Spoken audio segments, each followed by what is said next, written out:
Located in the heart of Orange County, Tustin is one of today's most dynamic cities.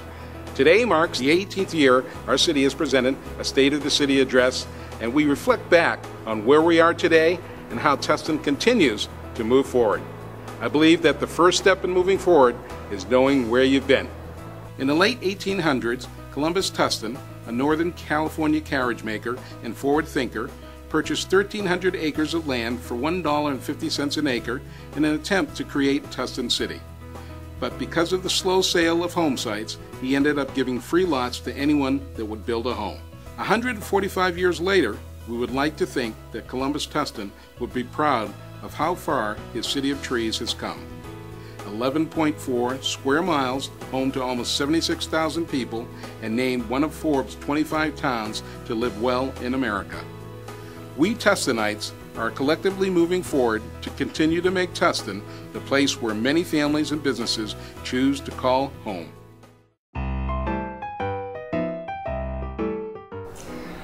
On June 20th, 1988, the Tustin City Council adopted Ordinance number 1001, establishing the Cultural Resources Overlay District within our Old Town Tustin. The district was created in part to safeguard Tustin's heritage, to encourage understanding of the city's past, and enhance the aesthetic character of Tustin. The Overlay District is bound by the 55 freeway to the west, Prospect Avenue to the east, 1st Street to the north, and 6th Street to the south. Properties within the district are protected by a zoning overlay that ensures that changes within the district are sensitive to the historic character of the district.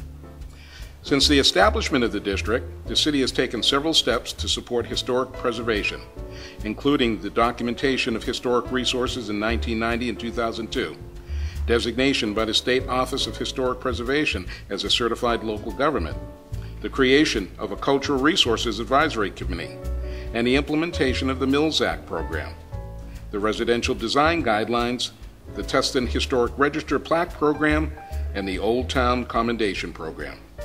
This year marks the 25th anniversary of the formation of our Cultural Resources Overlay District, and we celebrate and thank all of our residents, colleagues, and staff for the continued efforts in protecting Tustin's heritage and maintaining this unique district.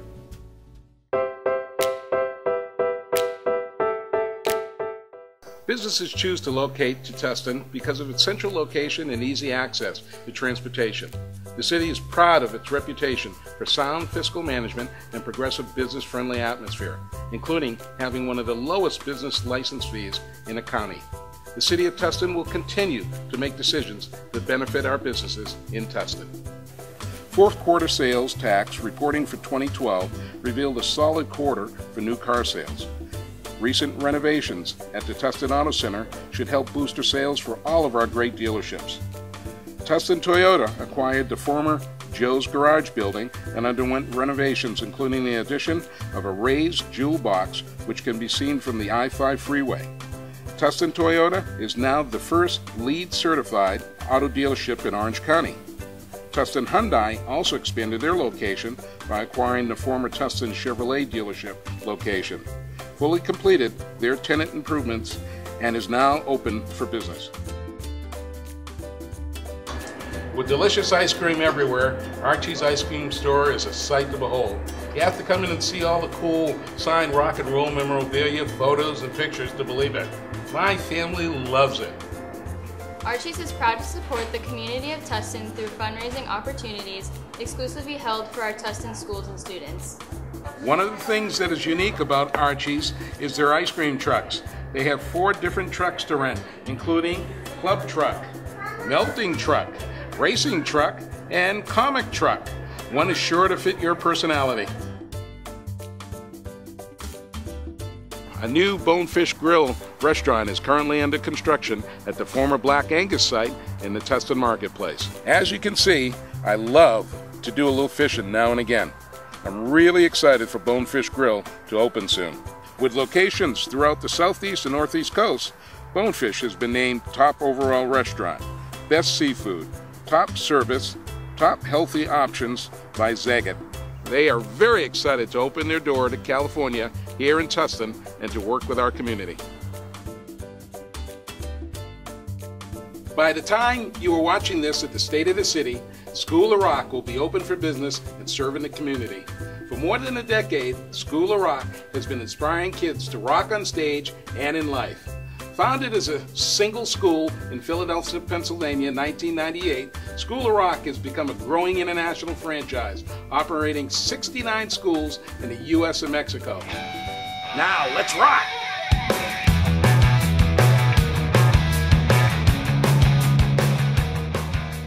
We believe the best way to learn music is to play music.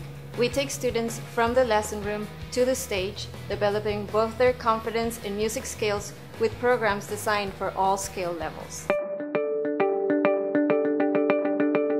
The City Council has approved the disposition strategy, having the city assume a limited master developer role by marketing disposition packages. In October of 2012, the Council approved the development of 533 residential apartment units. The Irvine Company has submitted all agreements with the city and will take on the project.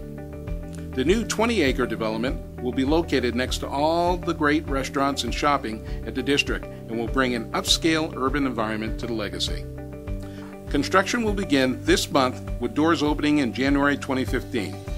Last October, the Council approved development of 225 affordable multi-family residential apartment units, and St. Anton Partners will develop this project. This development will be located on the east side of Tustin Ranch Road and will have a theme reflective of the aviation history of our base. It will also be home to a 4.7-acre park, which will be the first public park in Tustin Legacy.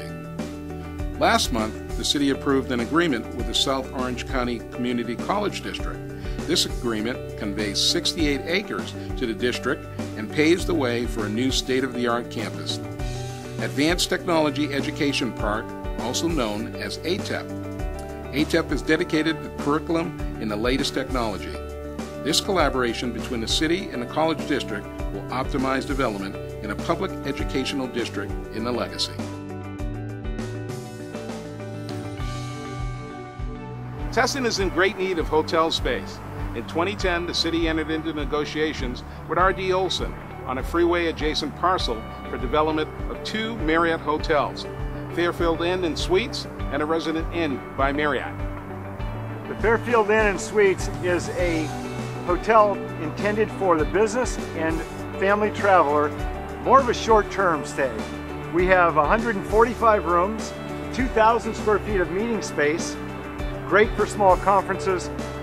We give away breakfast in the morning, much like the Residence Inn, free Wi-Fi. We also have great outdoor space, fire pits, you'll see when we open, but a fantastic addition to the community. We're very excited to open. These are the first hotels to be built in Tustin in more than 15 years.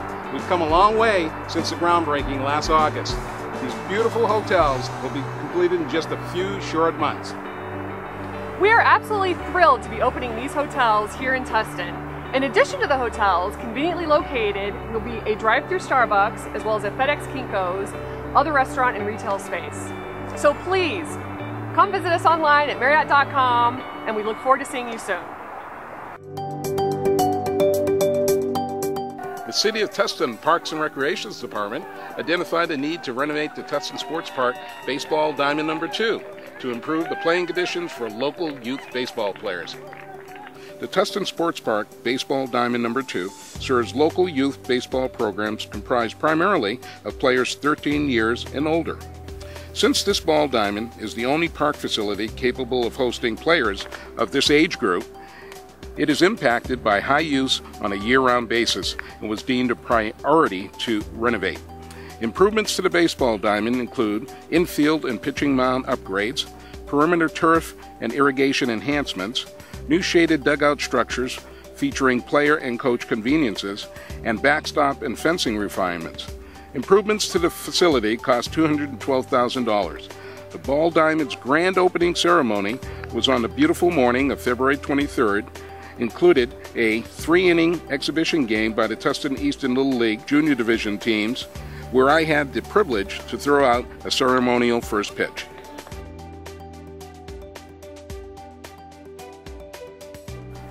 The 20-year-old Columbus Tustin Park Playground was replaced with Tustin's first universally accessible playground, available for all children regardless of ability.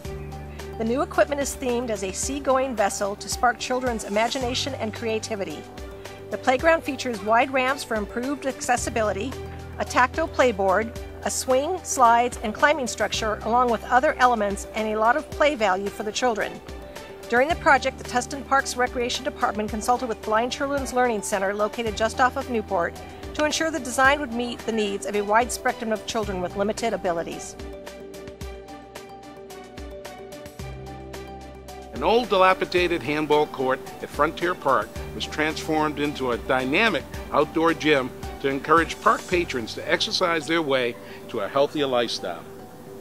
The Frontier Park Fitness Zone features 14 innovative outdoor fitness machines designed to facilitate a complete upper and lower body workout utilizing the user's own body weight as resistance. These park improvements, including improved lighting, were intended to ensure fitness machines are available to all citizens regardless of socioeconomic status. The Frontier Park Fitness Zone is a park improvement that will facilitate health and wellness in our community for many years to come. The Fitness Zone was funded by a $76,309 Community Development Block Grant and was opened last fall.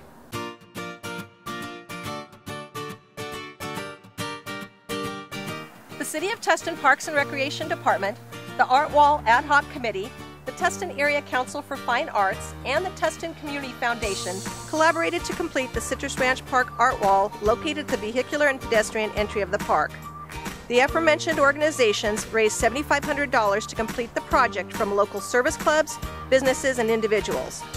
The art piece is a 96 square foot beautiful hand-painted mural on Italian art tiles depicting the view from the park's hilltop gazebo. The mural was created by Laguna Beach artist Mike Tauber. The art piece was revealed to the delight of park patrons on Saturday, December 17, 2012, and we invite everyone to visit Citrus Ranch Park to enjoy the artwork and the entire award-winning facility. Back in September 2011, the city held a groundbreaking ceremony to kick off the beginning of the Tustin Ranch Road completion project. Tustin has made a huge commitment and investment in this much-needed project. This has been long awaited by both residents of Tustin and those regionally who use north-south routes throughout the county. Tustin Ranch Road is an essential thoroughfare as Tustin continues to grow. I'm sure you've seen crews diligently working to finish the project, which will be completed by the end of this year. The project completes a key corridor and will greatly improve traffic flow and bring much-needed relief to our residents and neighbors. On February 26, 2013, at the corner of Ettinger and Kensington Streets, our City Council, Orange County Fire Authority Deputy Chief Craig Kinoshita, along with Orange County firefighters, held a groundbreaking of new Fire Station number 37. The site location of 1¼ acres will house an almost 10,000 square foot building which will provide quarters for 8 firefighters. With the new facility, the Orange County Fire Authority will be able to provide a more regional approach to service delivery. With the upcoming completion of the bridge and connection of Tustin Ranch Road to Armstrong, the new fire station will be able to provide service to Tustin, Tustin Ranch, Irvine, and the Tustin Legacy Development. Fire Station 37 will utilize new state-of-the-art data and communication systems to more reliably interface with the county's 911 system.